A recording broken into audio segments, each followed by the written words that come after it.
6월 29일입니다. 잠언 31장 1절에서 9절까지 말씀입니다. 르무엘 왕의 잠언이다라고 시작되고요. 그의 어머니가 그에게 교훈한 말씀이다라고 시작하는 걸 보면은 르무엘 왕은 이방인 왕이었었는데 어머니는 하나님을 믿는 그런 신앙인이었어요. 그래서 어머니가 아들 왕이 어떻게 정치를 해야 되는가를 고민하고 있는 것입니다. 내 아들아, 내가 무엇을 말할까? 내 태에서 나온 아들아, 내가 무엇을 말할까? 서원을 하고 오던 아들아, 내가 무엇을 말할까? 내가 무엇을 말할까를 세 번이나 아들아, 아들아, 아들아 하면서 간절하게 호소하는 어머니의 애타는 심정을 이렇게 표현하고 있습니다. 그런데 서원하고 얻은 아들아라고 하는 것을 보면 이 이방인 여인이지만 개종하고서 하나님을 믿는 신앙인이 되어서 아들을 간절히 하나님께 달라고 기도했을 때 하나님께서 그의 기도를 들어서 아들을 주신 거죠. 서원 기도를 하고 얻은 아들은 사무엘과 삼손을 생각나게 하죠. 이들의 어머니도 하나님께 아들을 바치겠다는 서원 기도를 해서 아들을 얻었어요. 르무엘이라고 하는 그 이름의 뜻도 보게 되면 하나님을 위하여라고 하는 히브리어입니다. 그래서 하나님을 위하여 어떻게 왕 노릇을 해야 되니까 하는 것을 지금 가르치는 것이죠.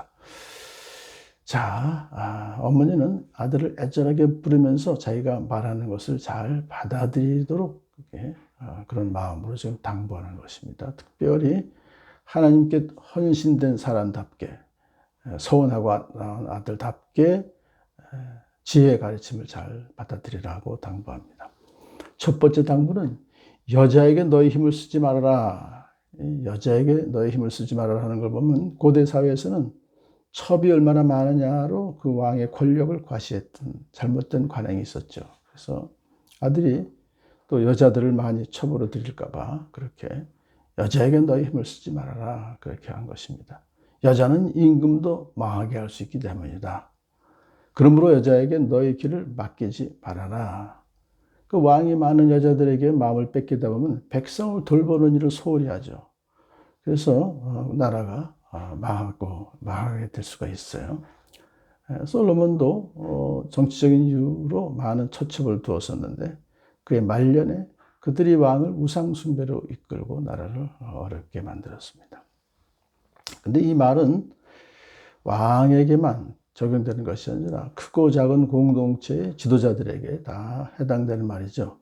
책임 있는 자리에 있는 자가 자기가 아닌 다른 여자들과의 스캔들에 빠지게 되면 본인의 영적 판단력을 흐리게 될 뿐만 아니라 모든 인간관계를 파탄시키는 그런 무서운 결과를 낳게 됩니다. 그런데 그것은 그 공동체를 위험 속에 몰아넣게 될 수도 있습니다. 지도자이기 때문에.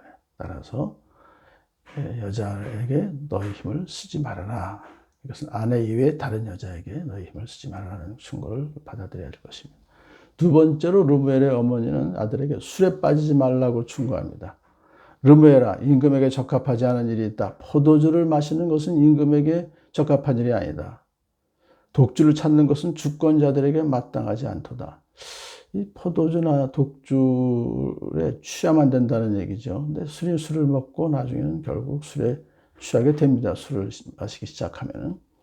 그러므로 이제 왕이나 지도자가 알코올 중독자가 되면 재판을 공정하게 하지 못하고 불의한 사람들의 권리를 제대로 변호하지 못하기 때문에 그렇게 특별히 지도자는 또 술에 취하면 안 된다는 그런 뜻입니다. 술을 마시다가 법을 잊어버리고 모든 곤고한 사람들의 송사를 굽게 할까 두려우니라 그랬어요. 그러므로 과음으로 실수하지 말고 차라리 술이 꼭 필요한 사람에게 줘버리라 이렇게 권면해요. 독주는 죽는 자에게, 포도주는 마음에 근심하는 자에게 줄지어다. 이것은 죽는 자에게 이제 아주 위급한 상황에 빠져 있을 때 독주가 진통제로 쓰이기도 하죠. 또 포도주는 한 잔 이렇게 하면 마음에 근심이 있는 사람이 잠시는 풀어줄 수가 있습니다. 근데 그렇다고 해서 계속해서 주라는 얘기가 아니라 여기서 지금 어머니가 아들에게 그렇게 해라는 뜻이 아니라 그는 마시고 자기의 빈구한 것을 잊어버리겠고 다시 자기의 고통을 기억하지 아니하리라는 것은 유대 관습에 따르면 슬퍼하는 사람에게 포도주 한 잔을 건네주었다고 합니다. 고통을 잠시나마 덜어주기 위해서. 십자가형을 당하는 죄수에게 그 육체적 고통을 잊게 하기 위해서 독주를 마시게 했다는 사실. 예수님께 십자가의 사건에서 십자가에서 그런 것을 볼 수 있었죠. 자, 그러나 이 권면은 고통을 당하는 자들을 위한 그 잠언이 아니라 어머니가 아들 왕에게 한 잠언이기 때문에 왕의 지나친 음주를 경계하는 거예요. 그래서 절대로 술을 취하지 말아라라고 하는 것을 이렇게 강조하기 위해서 이런 말을 한 것입니다. 그가 마시고 잠시 빈곤한 것을 잠시 잊는다고 해서 그의 빈곤의 문제가 근본적으로 해결되는 것은 아니죠. 그러므로 이 왕이나 지도자로서는 잠시의 그들의 고통을 잊게 하는 것이 아니라 근본적으로 그들의 문제를 해결할 수 있는 그런 조치를 취하도록 하는 것이 더 중요하다. 왕이 술을 즐기다 보면 그런 거 못하는 거니까 오히려 왕이 술을 즐기지 말고 오히려 그런 어려운 상황에 있는 사람들에게 더 근본적인 돌봄을 베풀어야 된다. 그런 뜻입니다. 세 번째로 어머니는 곤경에 처한 백성들을 적극적으로 돌보라고 권면합니다. 너는 말 못하는 자와 모든 고독한 자의 송사를 변호하여 입을 열지어다. 이 말 못하는 사람이 벙어리를 말하는 것이 아니라 사회적, 경제적으로 너무나 약해서 권력을 가진 자들로부터 억압을 당해도 스스로를 변호할 수 없는 사람들을 말해요. 고독한 자라고 하는 것은 정말 고아나 과부 같은 그런 형편에 놓여 있는 사람을 말해요. 그래서 그들이 스스로 힘 있는 자들과 대적하지 못하는 것을 알고 왕은 그런 사회적 약자들의 소리에 귀를 기울이고 변호를 해주는 것이 왕으로서 해야 될 책임이다 이거예요. 억눌린 사람의 판결을 공의롭게 하여라. 그러니까 재판장이 되어서 판결할 때 공정하게 판단을 해서 그들을 돌보는 일을 왕으로서 해야 된다. 지도자로서 해야 될 그런 덕목들을 권면하고 있습니다.